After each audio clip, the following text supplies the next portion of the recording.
Okay, we're now live. Hello, everyone, and welcome to our webinar today. This is the third and final in our webinar series, Exploring Our Sacred Texts, a conversation about stewarding our common life. For the past 2 weeks, we have looked at generosity and then hospitality.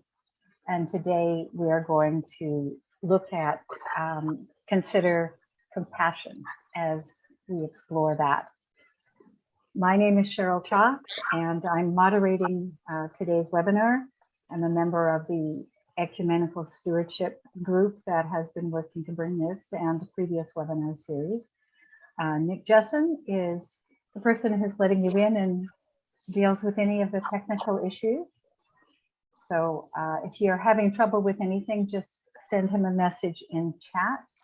Or if you're having trouble with chat, wave frantically, and he will probably be able to see that and try and communicate with you. We have, for the past few weeks, we've had the same panelists for this series, and the panelists are Imam Dr. Mohammed Maslow, Rabbi Jeremy Parnes, and Reverend Amanda Curry. Today, we just received a message, an email from Imam Mohammed just to say that there's something that's come up in terms of his family today, and he is on short notice unable to be with us, and he sends his regrets. So we hold him and his family in our hearts as he goes to deal with what he needs to deal with. And we will carry on with the two panelists today. And so perhaps today might be a little shorter. It depends on how much you put into chat and how slowly they speak. So we'll see how it goes. We begin with an opening prayer, and then we ask the panelists to speak in turn. The order for today was Mohammed, then Jeremy, and then Amanda. So it will be Jeremy and then Amanda. Then we have questions and comments and responses through the chat. And if you haven't used chat before, it's at the bottom. If you take your cursor down or down to the bottom of your screen, you'll see chat. And you click on it, something will pop up and you can type in questions or comments. And then after we've had that moderated discussion, the panelists will speak briefly to close, and then we'll have a closing prayer. That's our format. And as I said, our topic today is compassion. We're going to begin with an opening prayer, and I ask Reverend Amanda Curry to lead us in that. Hello, everyone. It's good to see many returning names and faces to the conversation today on compassion. It's been a pleasure to be part of these conversations the last couple of weeks. So I thought for today, you may see that I have a guitar with me. I felt that listening to my colleagues lead in prayer with song and with chanting, that I had I felt compelled to sing a prayer as we begin today. And this song is based on a passage of scripture from Lamentations chapter 3, and it's a paraphrase of that passage. Of course, the title of the book, Lamentations, indicates that there may be some trouble and some struggle and some crying out to God that's going on. And this is an assurance of God's compassion and God's love and God's faithfulness to God's people, despite all of the struggles that they may be going through. If you know it and you want to sing along, as long as you're on mute, you can feel free to do so, or just simply reflect on these words, and I offer them as a prayer as we begin together.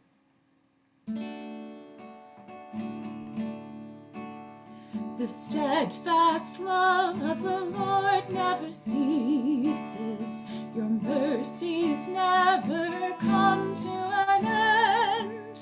They are new every morning, new every morning. Great is your faithfulness, O Lord.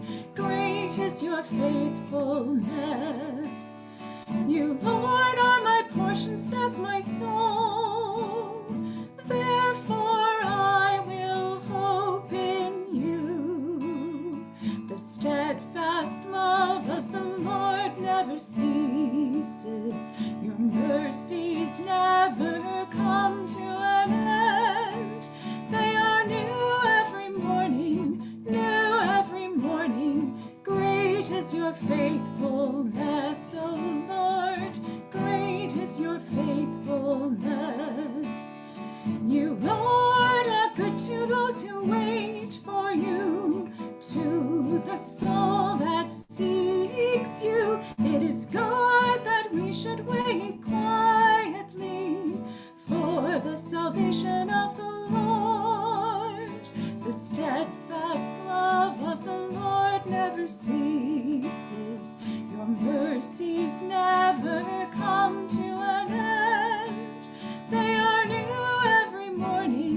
The Lord will not cast off forever, but will have compassion, for God does not willingly afflict or grieve the righteous ones. The steadfast love of the Lord never ceases. Your mercies never come to an end. They are new every morning, new every morning. Great is your faithfulness, O Lord. Great is your faithfulness.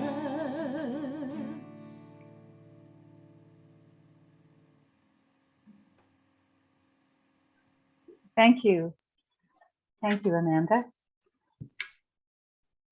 Before I ask the panelists to speak, I thought I would reintroduce them. Some of you have been able to be part of all three of the webinars, and some of you may be here for the first time. And if that's the case, you'll need to catch up by watching the recorded versions of these webinars. The two panelists that we have with us today are, the first speaker will be Rabbi Jeremy Parnes, who is the spiritual leader, the rabbi of Beth Jacob Synagogue here in Regina. He has a long involvement in multi-faith and community organizations, including the Regina Multifaith Forum, the Habitat for Humanity, and various City of Regina committees on social housing and homelessness, and several inner city boards, including Youth Connexions and the Boys and Girls Club of Canada. And then Reverend Amanda Curry is the second speaker. She is the minister at First Presbyterian Church here in Regina and has been since 2017. Simultaneously, she has been moderator of the Presbyterian Church for the last 2 years. That term is concluded. And prior to coming here, she was 14 years in Saskatoon with the Presbyterian Church there. She is currently vice president of the Canadian Council of Churches and has been part of the governing board for the past 7 years. Convened the Ecumenical and Interfaith Committee of the Presbyterian Church and is active on numerous national and local ecumenical interfaith initiatives. Now, it just goes to show what happens when something goes just a little awry. So with Imam Dr. Mohammed Aslo not being able to be with us today, I got out of order. And the way we usually start is with an acknowledgement of the land and the peoples. And so I've now introduced the panelists, and I'm going back to do that, and then we'll have the panelists speak. We are coming to you as we speak from Regina, and that is on Treaty 4 territory. This is the traditional land of the Nahiawak, Nakaway, Nakota people, and is the homeland of the Dakota and Lakota and Métis peoples. This has been their homeland for thousands and thousands and thousands of years. And those of us in the churches have been part of settler folks who came here and were part of encountering the indigenous peoples of the land, and sometimes learning from them, sometimes trying to force them to learn from us. And so when we acknowledge the land and the wisdom of the peoples, we're doing so out of an awareness of our need for truth and reconciliation as we move forward together as peoples of faith in this land and as a nation. Compassion is the topic for today, and I asked Rabbi Jeremy if he would begin.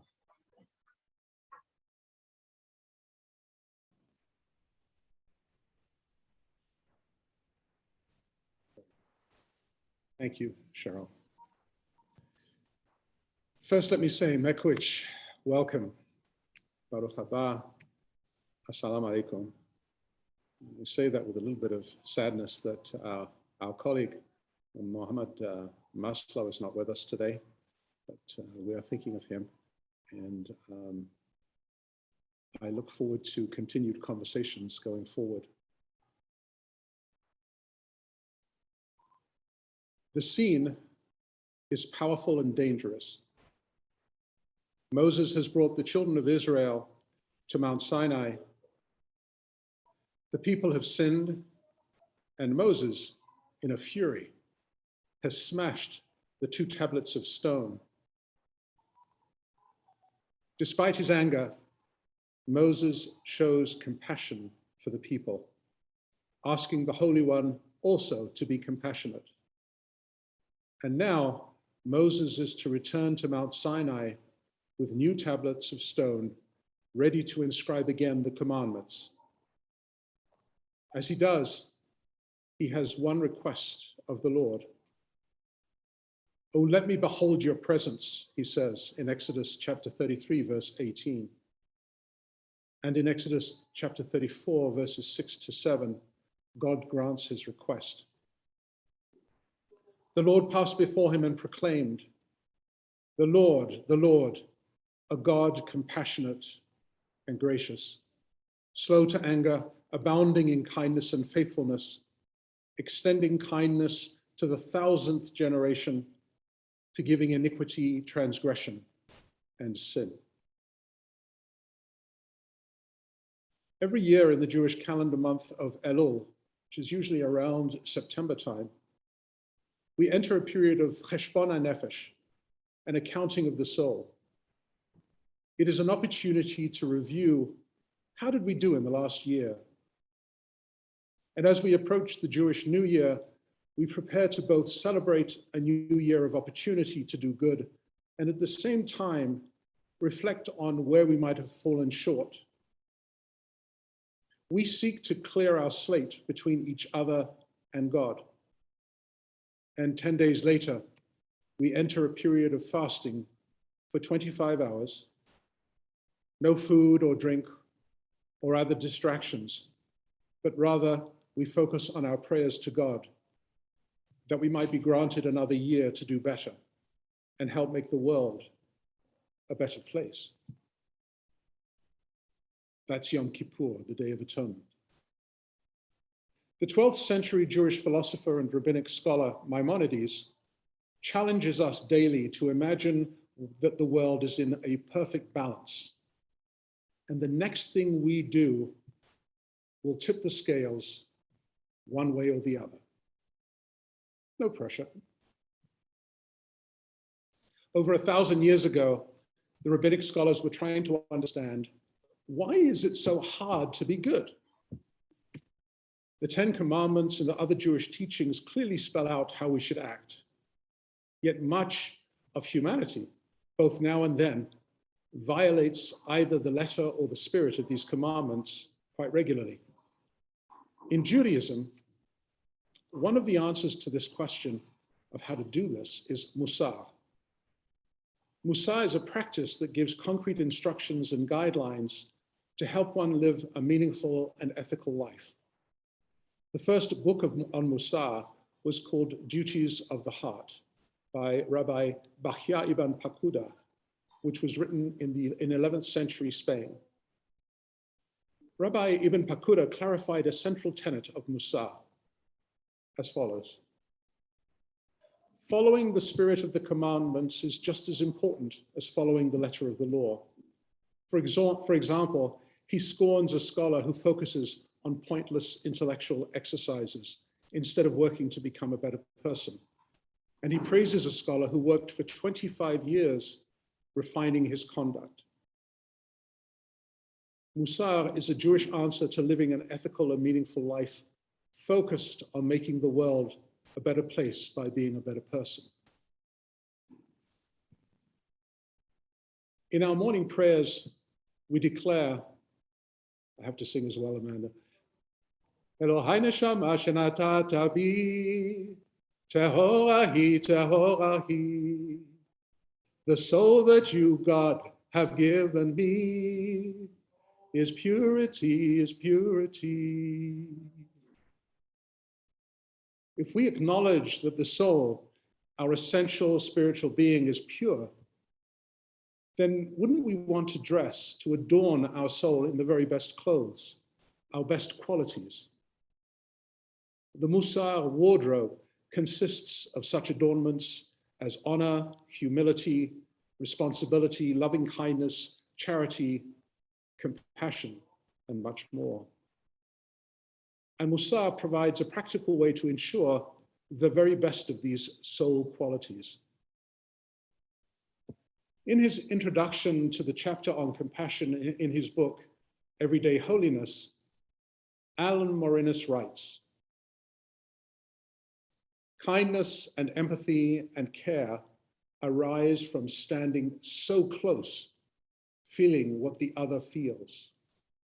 And he quotes from a 15th century work titled The Orchot Sirakim, The Way of the Righteous, as follows. Compassion is an extremely noble trait. It is one of the 13 traits attributed to the Holy One, blessed be he, as it is written, compassionate and gracious. All that one can do in cultivating this trait, he should exert himself to do. Just as one would want compassion in his time of need, so should he want to have compassion on others who are in need. But how does Musar work? How can this practice help us to perfect such qualities as compassion in the real world on a daily basis? Step one is cheshbon hanefesh, the accounting of the soul. This is where you decide with which qualities you dress your soul. These will be your focus.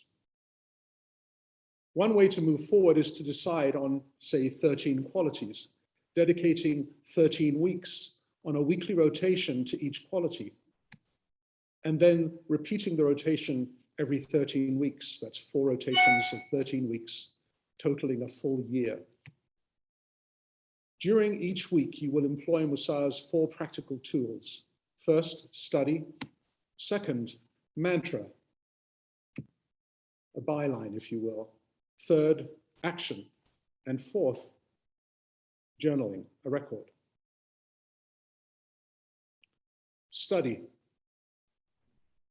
The moral precepts of Judaism demand that we be compassionate to every soul. Singled out repeatedly as especially needing of compassion are the poor, widows, orphans, and others in need. The Torah repeatedly reminds us of our obligation to help those who are vulnerable and needy. The Hebrew term for compassion, rachamim, shows its linguistic roots in the word rechem, which means womb. That compassion is somehow connected to motherhood has led many commentators to link this soul trait to the emotional bond of mother to child. Rabbi Samson Raphael Hirsch, a 19th century German, in 19th century Germany, writes, compassion is the feeling of empathy, which the pain of one being of itself awakens in another. And the higher and more human the beings are, the more keenly attuned are they to re-echo the note of suffering, which, like a voice from heaven, penetrates the heart. Before we can fulfill the many commandments we are given to be compassionate, and before we Jews do what we can to cause that soul trait to take firm roots in our hearts, we have to grasp what is really meant by compassion in Judaism. It is, in fact, a very common term in Torah, and the way it is used adds more dimensions to the simple focus that rests on the mother-child relationship. In Psalm 103, verse 13, we read, as a father has compassion for his children, so God has compassion for those who are in awe of him.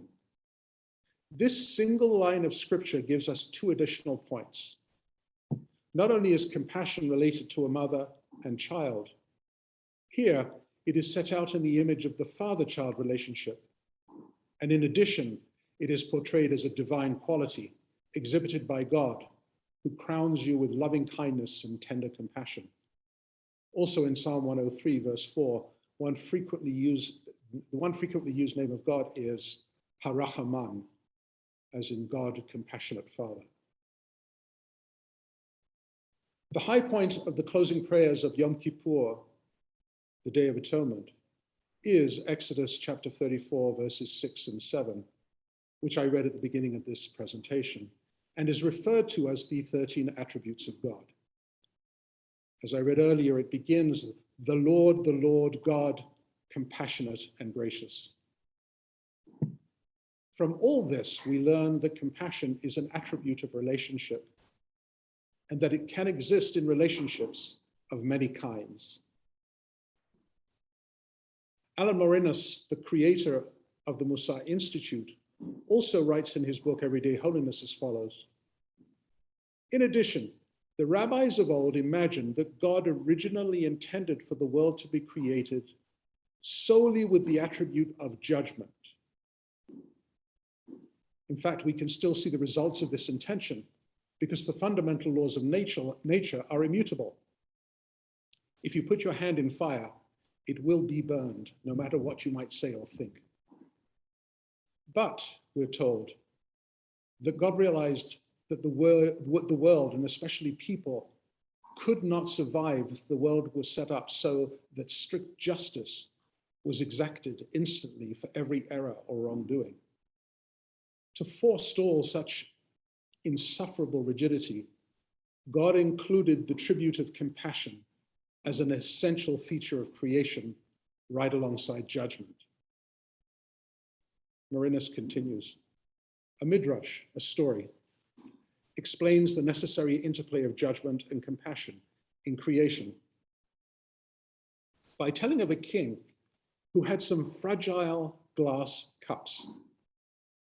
He said to himself, if I pour hot water into them, they will expand and break.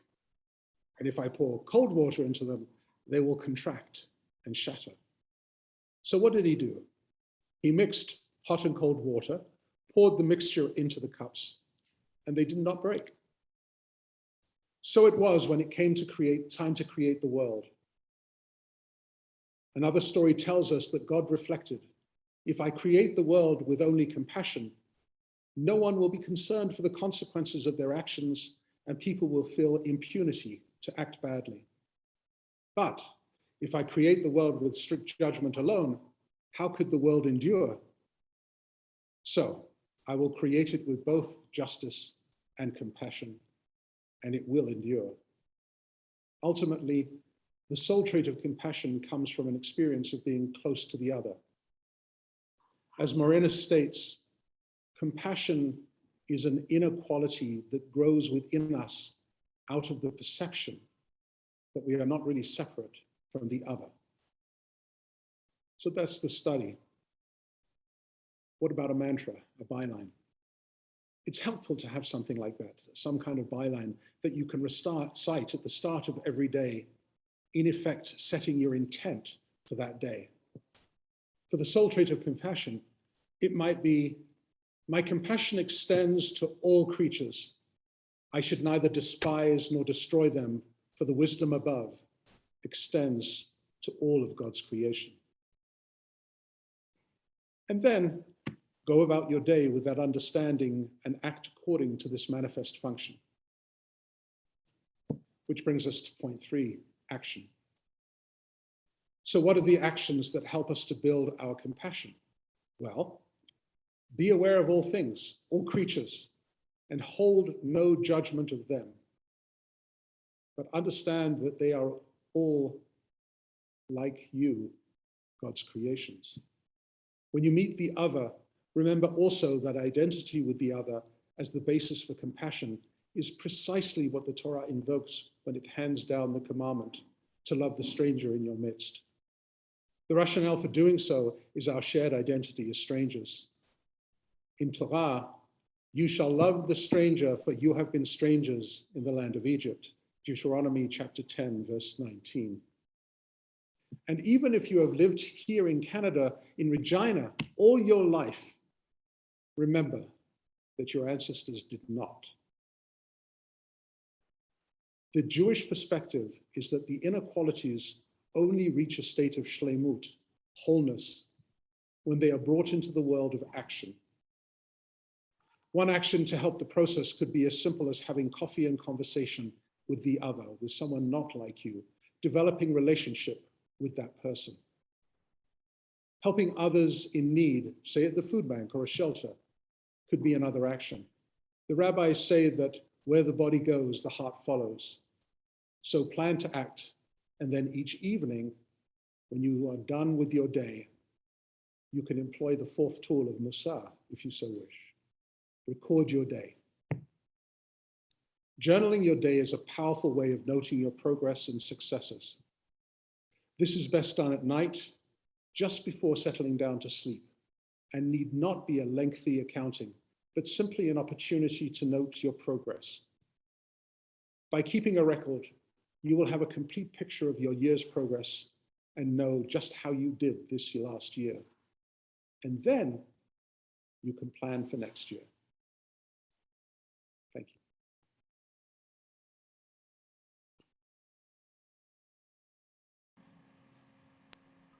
Thank you very much, Jeremy. If you, like me, have many thoughts or questions that are percolating, feel free to put them in the chat at this point. We won't go to them immediately, but we will following Amanda. And so I invite you to do that. And now I'll ask Amanda to begin. Thank you, Cheryl, and thank you so much, Jeremy. You've given me lots to think about in a very, very interesting presentation. It's possible that you may see some connections. Certainly, I'm thinking about the connections between what you've said and some overlaps with what I'm about to say, but also coming from a different perspective as well. In Christianity, the call to show compassion for one another is rooted first and foremost in the compassion of God. In the opening prayer that I shared with you, the book of Lamentations declares that the steadfast love of the Lord never ceases. God's mercies never come to an end. They are new every morning. Great is God's faithfulness. When people are struggling in poverty, sickness, oppression, or other difficulties, the author of Lamentations assures us that the Lord will not cast us off forever, but will have compassion on us. Sharing the witness of the Hebrew scriptures, Christians like me would likely remember the Hebrew people crying out under their heavy load of oppression in Egypt, and how God heard their cry and led them out of slavery. Likewise, Jesus is portrayed in the Gospels as one who hears the cries of those who are suffering, whether from hunger and need, illness, blindness, or exclusion from community. For example, Matthew 9:35 and 36 says this: Then Jesus went about all the cities and villages, teaching in their synagogues and proclaiming the good news of the kingdom and curing every disease and every sickness. When he saw the crowds, he had compassion for them, because they were harassed and helpless like sheep without a shepherd. Just after that, he recruits more helpers to go into the various communities to heal and teach and bring the good news to all. One of the things that we see in the example of Jesus is that his compassion and desire to help is not based on the goodness or righteousness of the people, whether they have merited his kindness. Again and again, he is criticized for welcoming, helping, and associating with people that are considered sinners, people like tax collectors, prostitutes, and criminals. Jesus' compassion, like the compassion of God, is merciful, unconditional, and forgiving. As I was preparing this reflection, I did explore various definitions of compassion in order to think carefully about what it means for God to be compassionate, or Jesus to be compassionate, or people of faith to embrace compassion in our lives as well. A general definition I found at first said, compassion is sympathetic pity and concern for the sufferings or misfortunes of others. Going a little further, compassion is sympathetic consciousness of others' distress, together with a desire to alleviate it. Or put more simply, compassion is a feeling of wanting to help someone who is sick, hungry, or in trouble, It seems to me that compassion is not just feeling bad about someone's difficult circumstances. Neither is it just the act of helping, but it includes both the feeling and the desire to help. Among emotion researchers, compassion is defined as the feeling that arises when you are confronted with another's suffering and feel motivated to relieve that suffering. If you break down the word compassion, it literally means to suffer together with. Your heart breaks with those who are suffering, and that feeling pushes you to give assistance if you are able, perhaps even literally sharing in the suffering if you give sacrificially out of your own poverty. I'm thinking of people in Regina who are watching what is happening at Camp Marjorie in these days, becoming newly aware of the serious and worsening problem of homelessness, feeling compassion for the people, and acting in compassion for them with donations and practical help and advocacy for change. I'm thinking of people in Canada and other parts of the world watching the desperate situation of people in Afghanistan, being horrified at families that are resorting to selling their daughters in order that they will not all starve to death.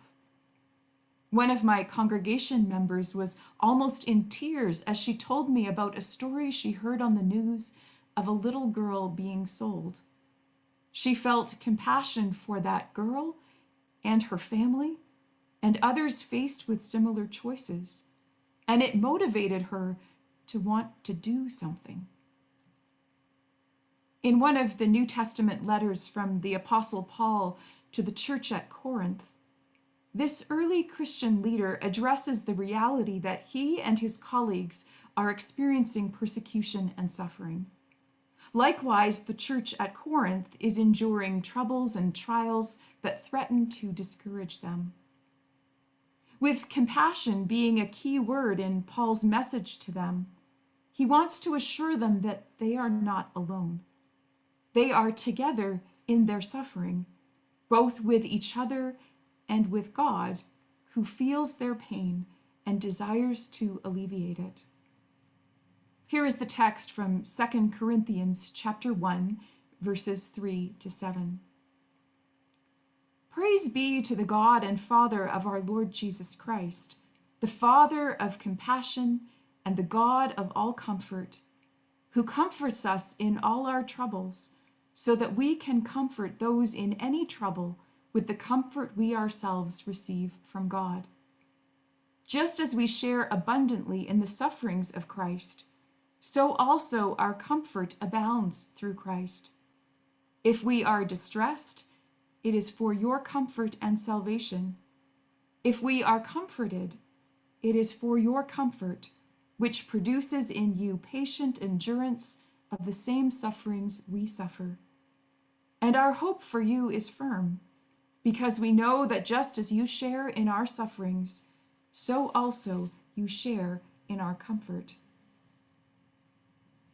Paul identifies the fact that God is the ultimate source of compassion and comfort when we experience trouble or distress. And when we receive God's compassion, we are empowered and sent to share that same compassion with others who are suffering.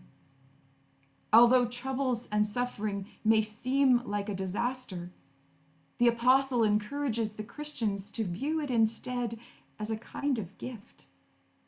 When you suffer, God has compassion for you. God suffers together with you and comforts you in your trouble.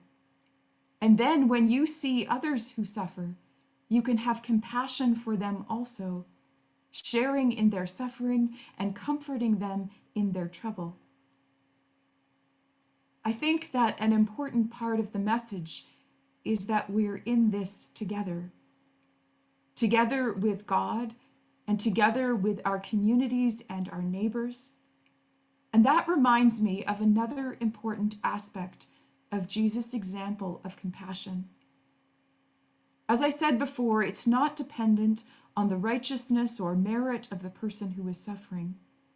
And it's also not dependent on the person belonging to a particular group or class or ethnicity or religion or other factor that usually divides people from one another. Jesus' parable of the Good Samaritan teaches that we are called to be neighbors to one another across differences and divides. The Samaritan outsider demonstrates compassion for the man who was robbed, beaten, and left to die at the side of the road. The compassion of God that we are called to share can be embodied by every child of God and bring us together across our human-made boundaries and distinctions. Thank you.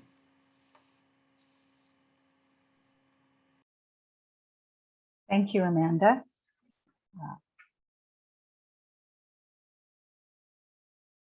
I'd like to just begin by thanking you both for what you brought and the different texts that feed into this consideration of compassion.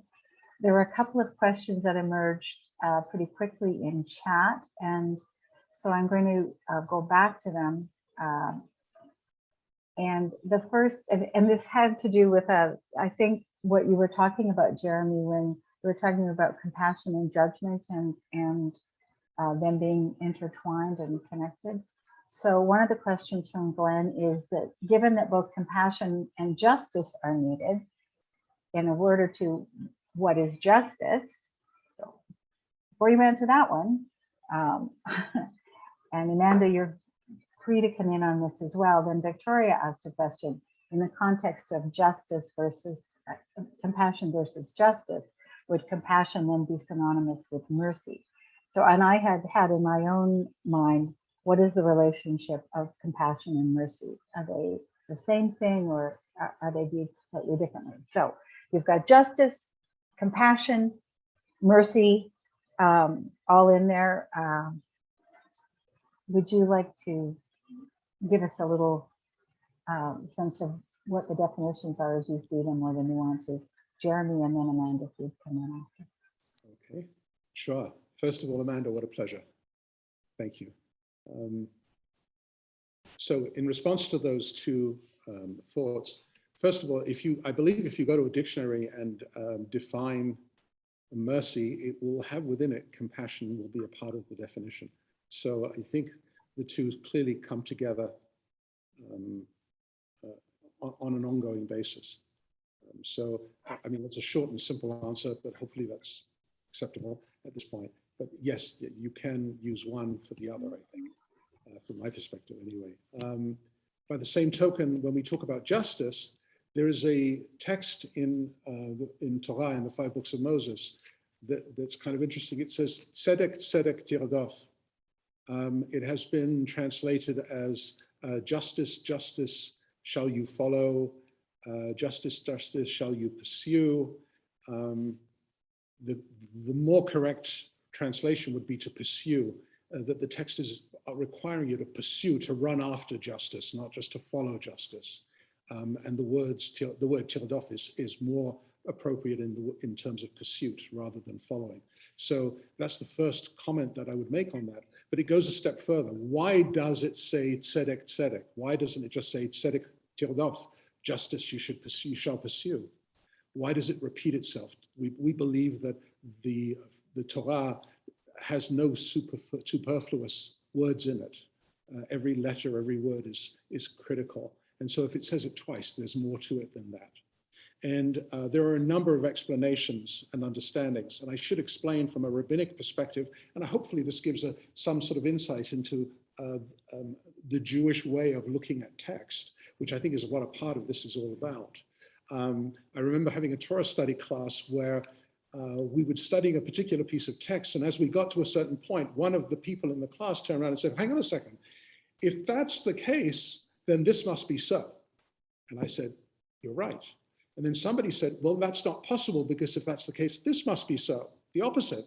And I said, you're right. And so the third person chimed up and said, well, it's not possible for him to be right and him to be right. So what are we doing here? And I said, you're right.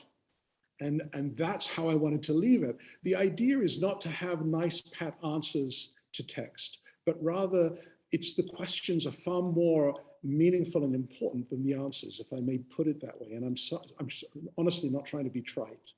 We need to keep going deeper and deeper. When we do, we start to mine some wonderful things, such as tzedek. The other word in tzedek, the word for charity is tzedakah, which can also connect with compassion and compassionate being, loving kindness. So many rabbis draw from that justice without compassion is not acceptable. It's really that simple, I guess. But I also got a response from one of my congregants when I threw it out there one Saturday morning when we just read the text and said, well, what do you think? And someone said, well, I think tzedek, we don't have to play with the word at all. It's not tzedek and tzedakah, it's tzedek. My justice, your justice, they may not be the same. So two different perspectives about what this really is and whether it's whether it's just or not, which leads to discussion and more conversation. So I thought that was kind of an interesting approach to the whole process. I don't know if I've been helpful at all or if I've just made it more complicated, but that would be my immediate response. I don't know if you've made it more complicated either, but you certainly raised the idea that we need to kind of be willing to really wrestle with the text and not just kind of look for what it tells us to do, but what we can discover by engaging with it is the right way to that. Maybe that's the justice, the different perspective. So I'm sorry, but forgive me if I may add one more point then. When you said that, wrestling with the text, we are Yisraeli, we are God wrestlers, right? Yeah.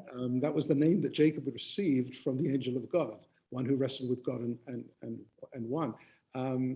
That's the point, that we're supposed to wrestle with the Holy One, as long as it's for the right reasons, right?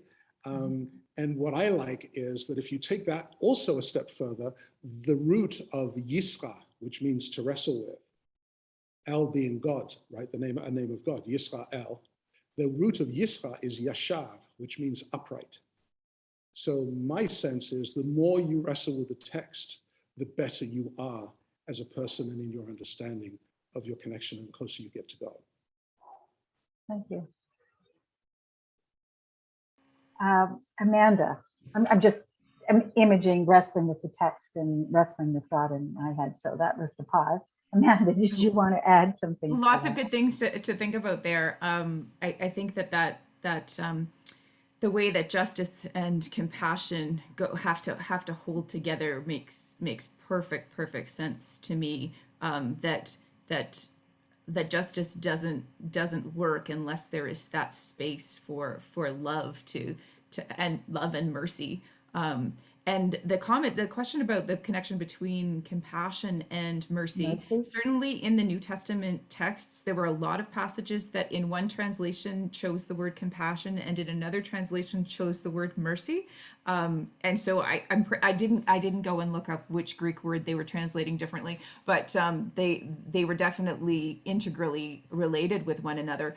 I would tend to think of compassion as being kind of the bigger category, mercy being around you don't deserve this, but this is the grace that's going to be offered to you anyway, from God or from your neighbor, or the one who is willing to offer that. And compassion seems bigger to me, that it includes that forgiveness and that grace, but it's also just to me it feels like it almost doesn't really even matter about having been good or righteous or earned that kind of thing. It's not necessarily that it's justice, that it's just beyond justice, that it's just love being poured out.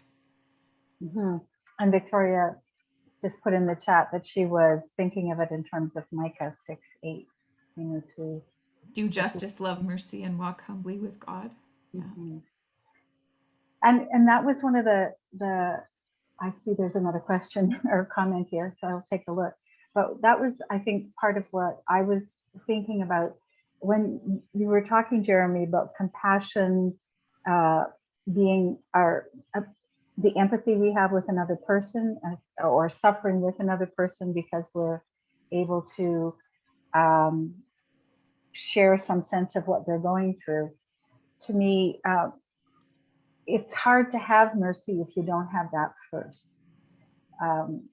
Because when you were talking, Amanda, about Camp Marjorie, for example, and people who are the growing problem of homelessness in our community and how we respond to that, if we don't have a sense of compassion for the people who are homeless, or understanding, like feeling with them, it's hard to have mercy. It's much easier to fall into a sense of judgment, perhaps, and what you might have done differently that you didn't end up in this place, which is how some people would have approached the issue. I'm now going to the chat, so feel free to comment while I go back there, because there were a couple of comments. Gladys says, quite often we hear that justice needs to be punished or to make amends for your wrongdoing. I would like to hear more about what justice means, if it's not meaning that, or what else it means. And then a question, compassion as sharing in the suffering of others. It seems to me that Christian concepts of compassion must be based on a model of Jesus on suffering. Comment on that. So to maybe start with the first one about justice, if we often link it to what I was just saying, that sense of judgment, and judging others, or seeing where others fall short, either others or ourselves, and judging ourselves. And what other aspects are there of justice when you consider them? The question makes me think of of the way that justice is about putting things back into balance, righting things that have gone wrong. And so often in relationships between people or between communities, things have gone wrong such that there are people who are oppressed and others who are over them, where people are abused or hurt, where wrong things are happening, and justice means correcting that. So I don't tend to think of it as in terms of punishment, but more of righting wrongs.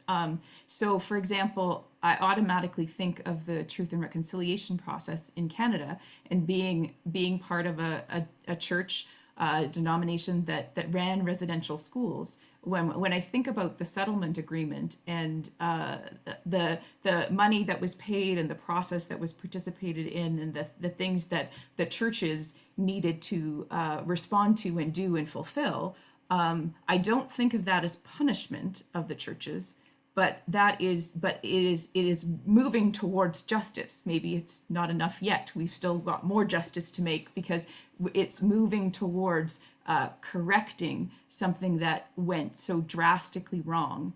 And so it's not punishment, but it is putting things back into balance, and it can be hard.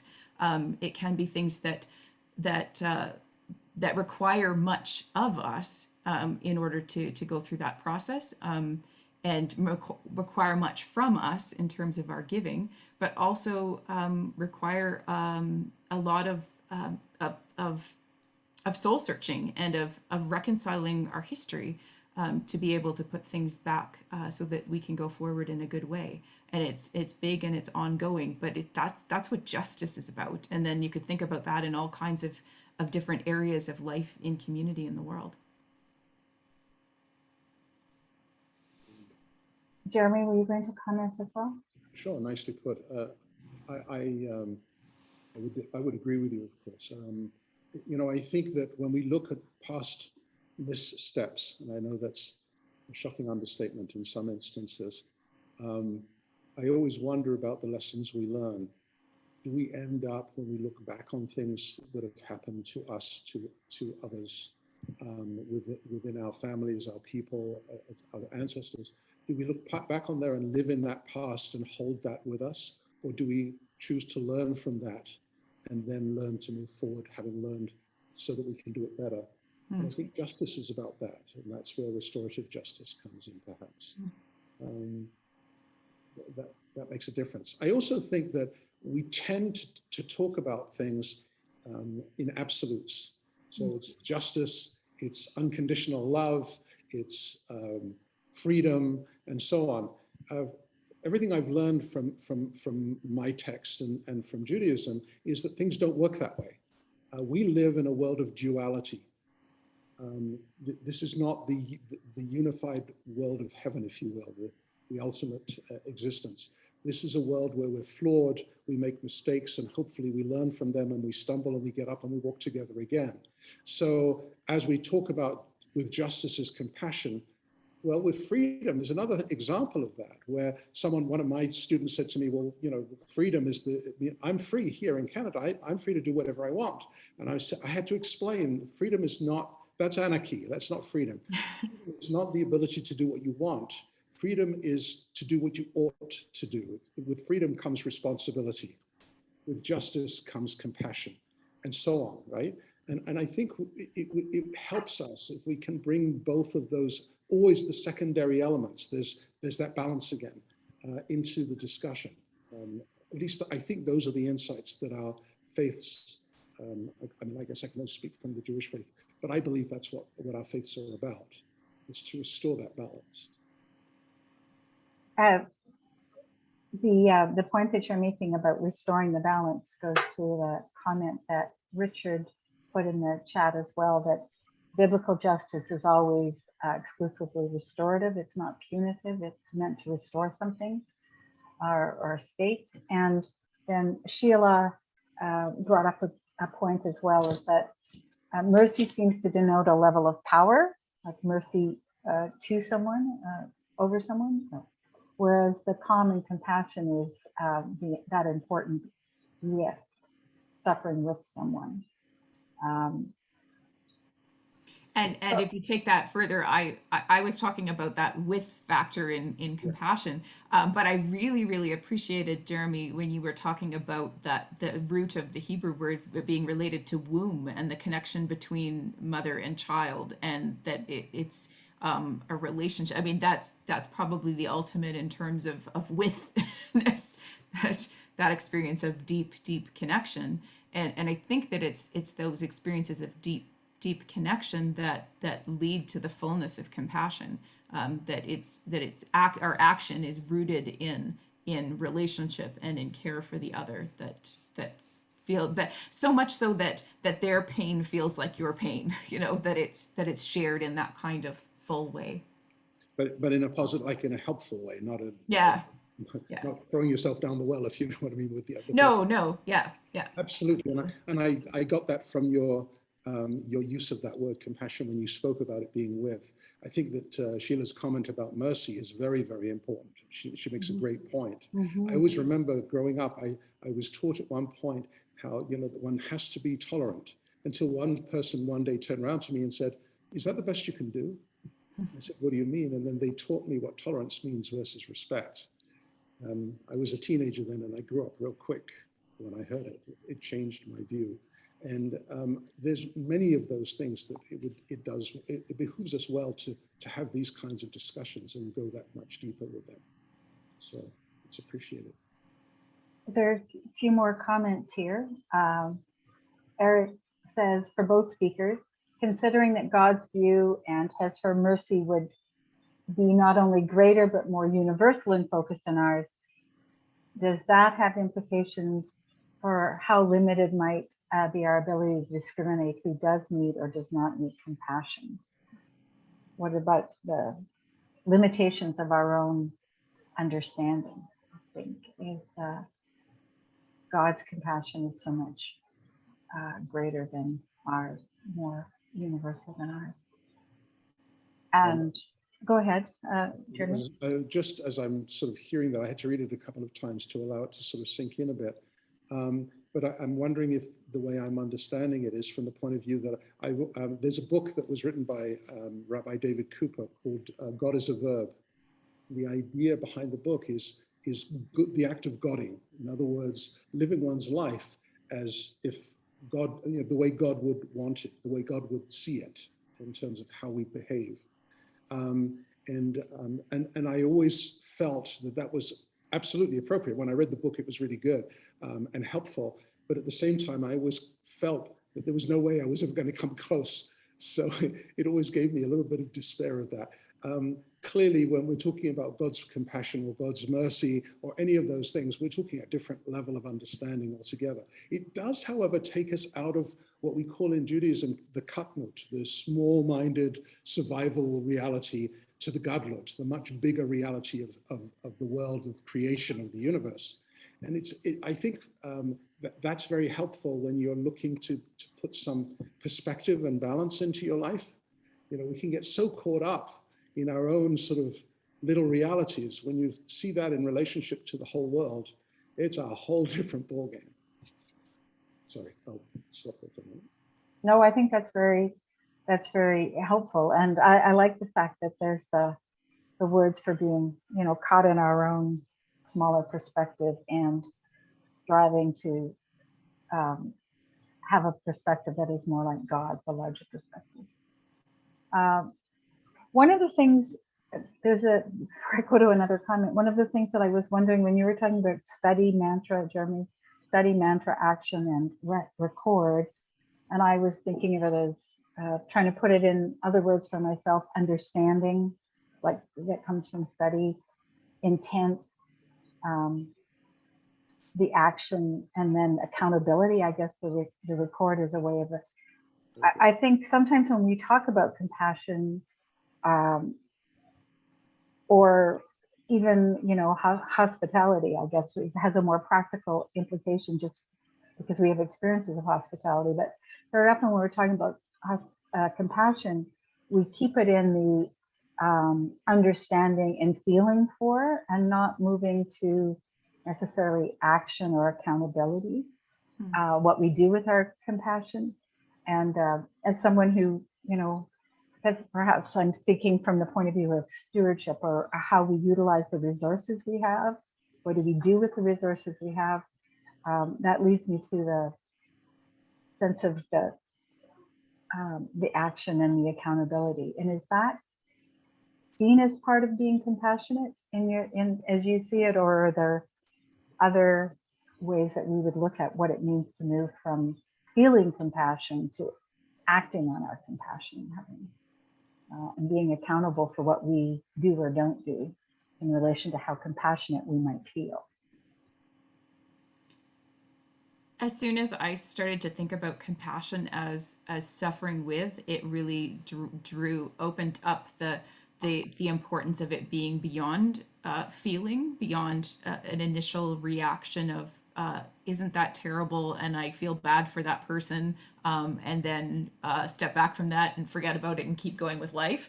But it seems to have both the aspect of it's a heart movement, but it's also an action movement. It's related to that, and it's a kind of a feeling that leads to action. And I really like that way of laying out, and of being able to go through a process of study and mantra and action and journaling, because sometimes in some of our traditions, like for example, I'm a Presbyterian, and Presbyterians do like to study stuff, and so congregations can get very rooted in, we're going to have a study on, say, reconciliation, or we're going to have a study on this topic or whatever, and making sure that we move beyond that, but into prayer and action and accountability for action. I think is really, really critical. Otherwise, we're not really doing compassion; we're just doing study,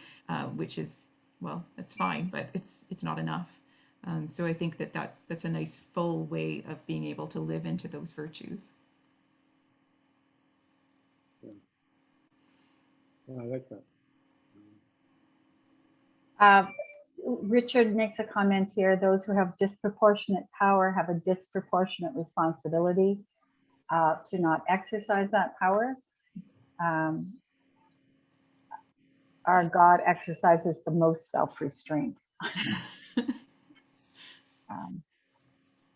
Yeah, vengeance is mine, saith the Lord. Yeah. Well, and I think, suppose unless the power is exercised for compassion and mercy, I mean, Mhm. rather than destruction. Yeah, maybe it's in self-restraint of our power when it impacts negatively, or maybe being able to work towards the restoration of a more equal sense of power, greater power for those who have less Mm-hmm. in our society. And then there was a comment about the study should be to inform our action so that we have a better understanding before we act. One of the things that has come up in chats in previous times, and I think might be certainly being considered, is what are some of the things that, as you look around the communities in which we're living, or the world in which we are, some of the ways in which our common understanding of, or the commonalities we have, really can make a difference in, as we said, stewarding our, in the subtitle for this, exploring our sacred text, stewarding our common life.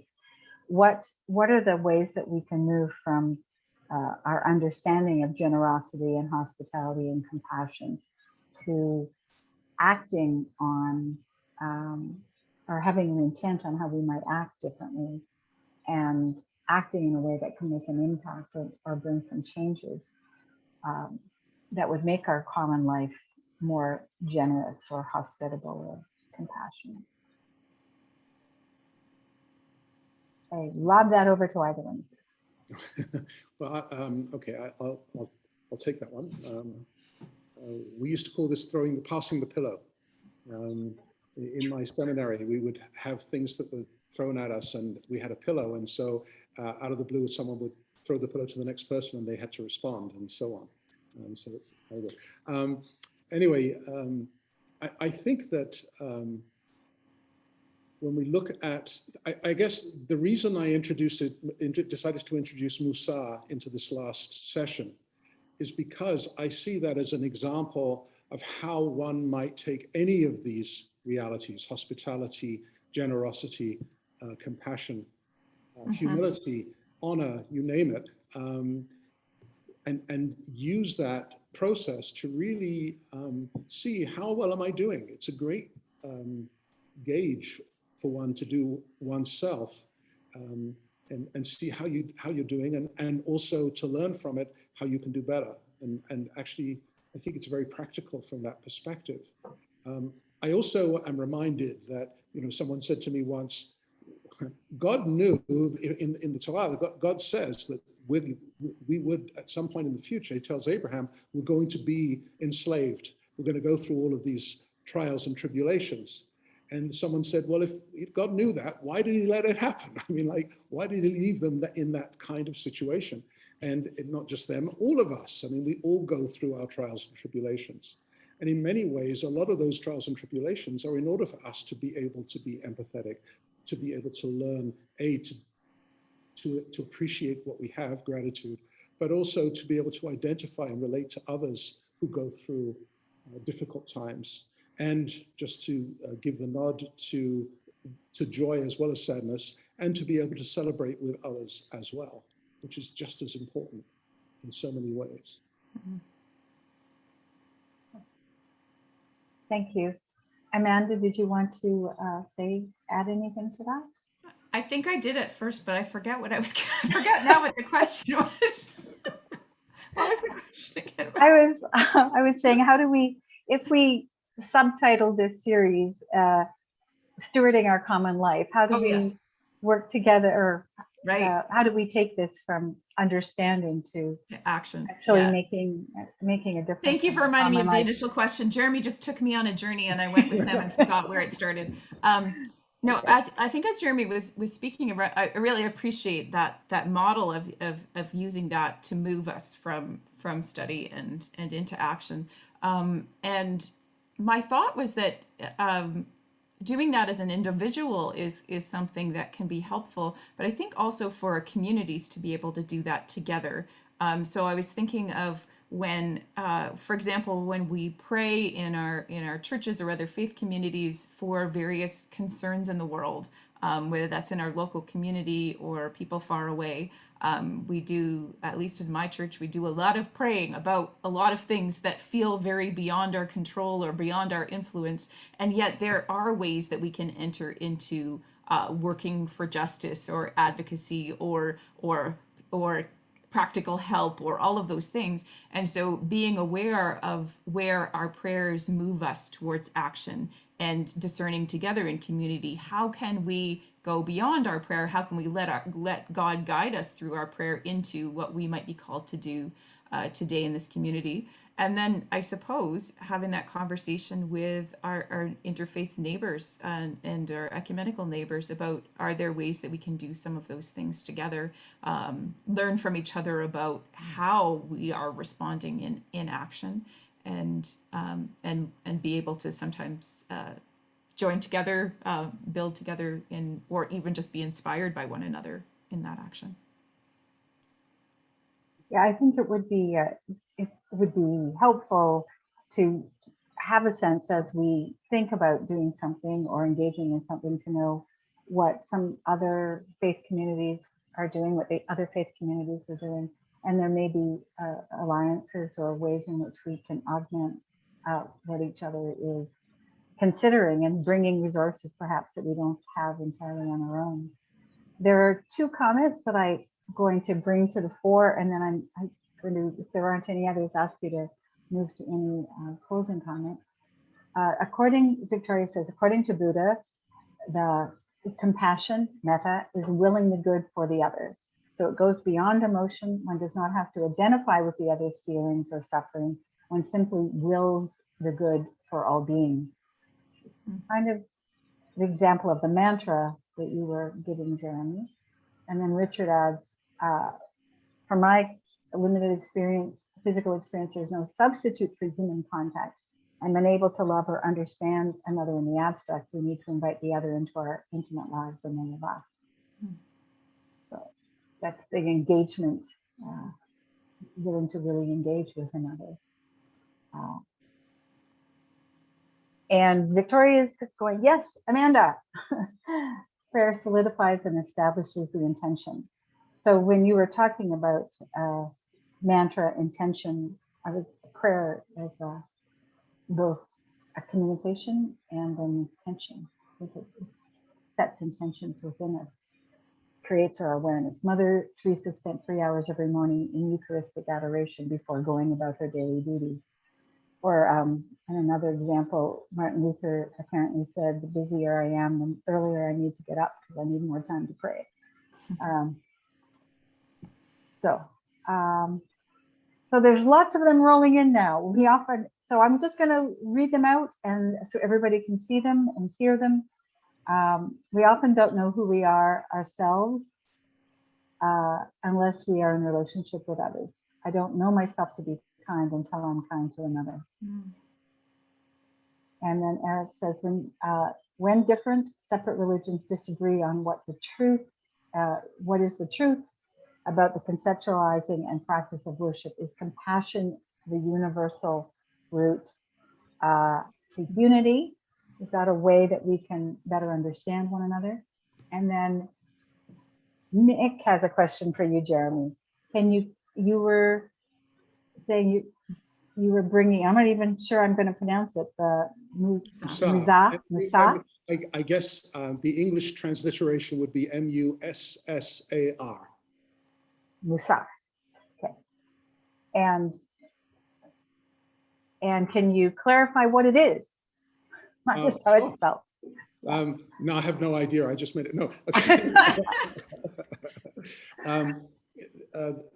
Translated from the Hebrew to mean connection, correction or instruction is what it actually means. So when we're practicing Musa, we're adjusting and correcting our souls. Actually, not our souls, but the qualities of our souls. Hopefully that answers the question. Yeah, thank you. Thank you.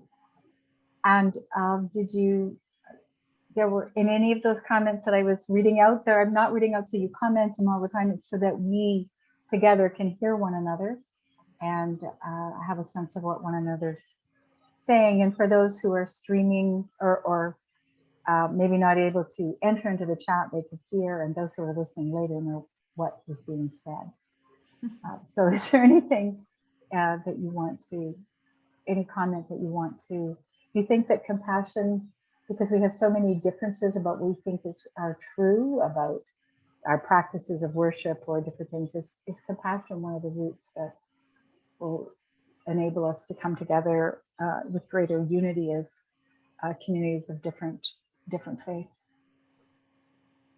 Yeah, I have something to say about that. Okay.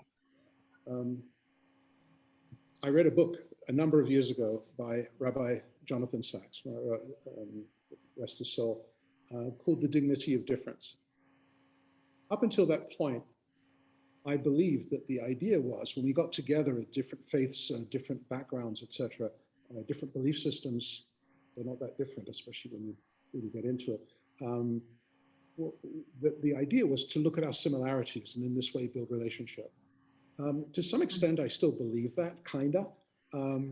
I don't think it's about, well, it's really not about dwelling on our similarities. It's about learning to respect the dignity of our differences. And that's really what the book was all about. I suddenly realized that what he was telling us was, if you want the underlying answer to everything, when you can eventually learn to respect the dignity, the other person's dignity, if you can accept that people have different ways of seeing the world and believing and so forth, and if you can at least respect that and live with that, sit with that, the world will be a much better place. Let's put it that way. That's how easy it is, and that's how difficult it is, in effect. And for me, what we're doing here and what we've been doing for the last 3 weeks is all about that. It's about seeing that we have many similarities. There was another rabbi that was talking, and somebody asked the question, don't you find it strange that so many religions have so many similarities? And he said, well, if what they believe is real, wouldn't it make sense that there would be a lot of similarities? And I thought that was a really good point, actually. I think that we start there. Actually, where we start is a cup of coffee. I've heard many, and I have no desire or interest in getting political, but I've heard many comments about Israel and the Israelis and the Palestinians and who's right and who's wrong, etc. I still live with the knowledge when I went to Israel in 2018 with a group of rabbis and rabbinic students from my seminary, and we actually went into the West Bank and spoke with Palestinian activists, etc. One thing that came out over everything else for me was when one of them turned around and pointed out that the majority of Palestinians living in the West Bank have never met an Israeli out of uniform. How on earth do you even begin a relationship when you haven't sat down with the guy that you were the other and had a cup of coffee and got to know each other? To me, that's the bottom line right there. Until that happens, nothing happens. And that applies everywhere, in every way. And it kind of reminds me of the comment that we discussed last week, I think, about echo chambers and so forth. And so on. But what I just wanted to close with, and I'll shut up, is noticing the overlapping, as you pointed out, Amanda, between our texts. Not just this week's, but on last week's and the weeks before, which makes perfect sense to me. Of course, we have shared text, needless to say, but we still had different approaches to the texts. And for me, that just gave it more dimension and made it more meaningful and deeper. And added, it didn't take away from, it added to. And I really appreciate that and wanted to say thank you. When I saw the question in the chat that talked about whether compassion is kind of the way through, my instinct was to say yes, and like yes, but I don't think it replaces the conversation about theology, about meaning of life, about all of these dialogues that we have the potential to have across faith groups.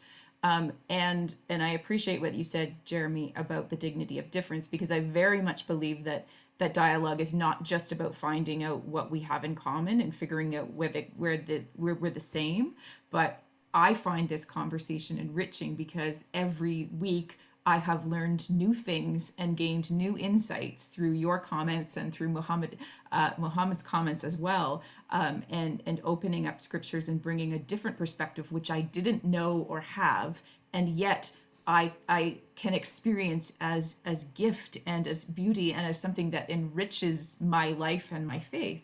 And unless we have those conversations, we don't have that opportunity to discover the gift that is the other. And it doesn't mean that we're always going to love everything that we hear, although I've loved lots of it, that's for sure. But that respect and being able to listen and recognize that I don't have the truth. Like I don't. My church doesn't. My particular denomination doesn't. My whole church does not know everything about life and God, and so we have much to learn, and I think that's the enrichment that comes from these conversations, and that helps us to be able to live more fully into the faith that we do practice, that we want to live as people who share the compassion that God has shown to us through the scriptures, through God's self, in my tradition, through Jesus. I want to live more fully into that, and these conversations will help me and others to do that. Thank you. Agreed. I appreciate your sort of summation comments, and I want to just go for a moment to what was said in the chat, because people have also been drawing some conclusions that I think speak to what we've been talking about today. One is the thinking about Musar, and what you were saying, Jeremy, the similarities with the Ignatian practice of examine, of prayer and scriptural study, intent for the day, and then evening examination. And so that's echoed by several other people, Carol and Brian and Victoria. Victoria says that method of scripture study involves compassion because you enter into the story and actively engage your imagination in order to come into it more fully. And then Richard gives us the book you were referring to, or I think, Jeremy, a title, which I'm saying aloud for all those who are going to be viewing this on YouTube later. The Spiritual Path of Musar, Everyday Holiness by Alan Mourinhos. Is that how you say it? That's correct. Okay.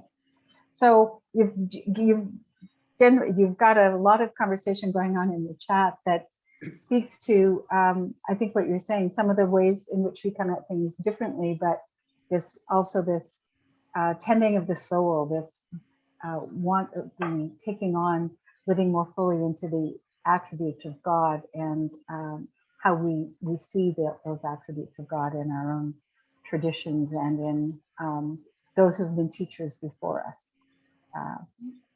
the saints and the prophets and the great wisdom teachers of our tradition. So I think we're coming to a close in terms of our comments for the day, unless there's anything else that you wanted to say. And so I want to thank you. I want to thank Amanda and Jeremy particularly today for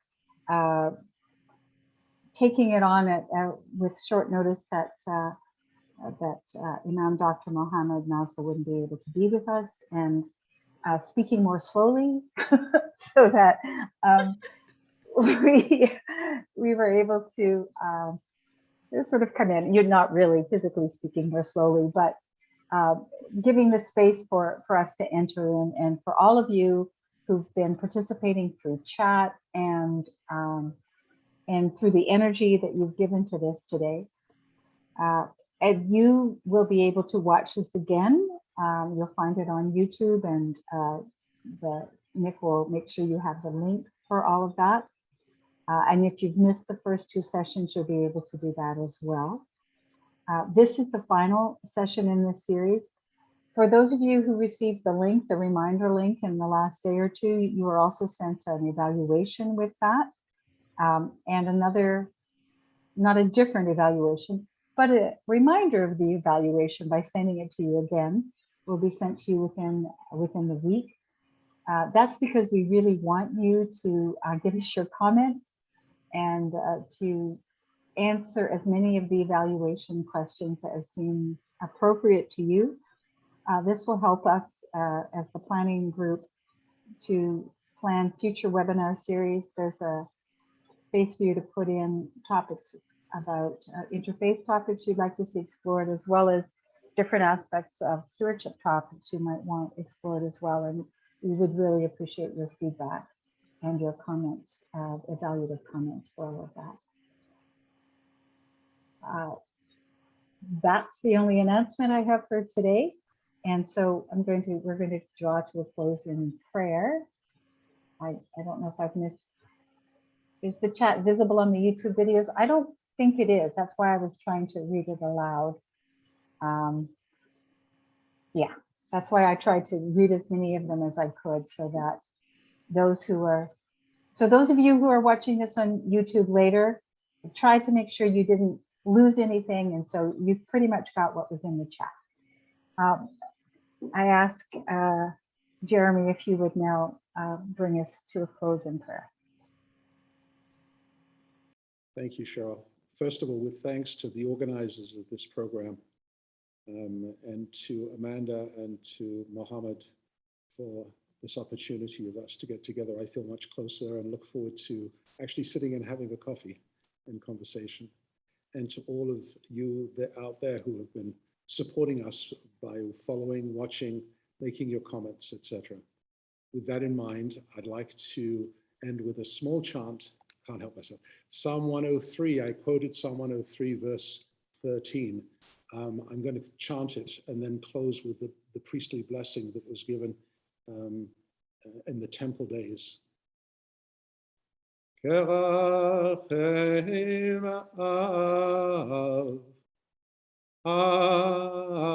banim riacham Hashem al yereah. As a father has compassion on his children, so has the Lord compassion upon us. May the Holy One bless you and guard you. May the face of the divine shine grace upon you. May the Holy One of blessing turn toward you and grant you shalom, peace, salam. Amen. Amen. Thank you so much. Peace, shalom, salam. Thank you, everyone. And we'll see you the next time. You'll get the word on what we're going to be doing, and hopefully you'll be able to join.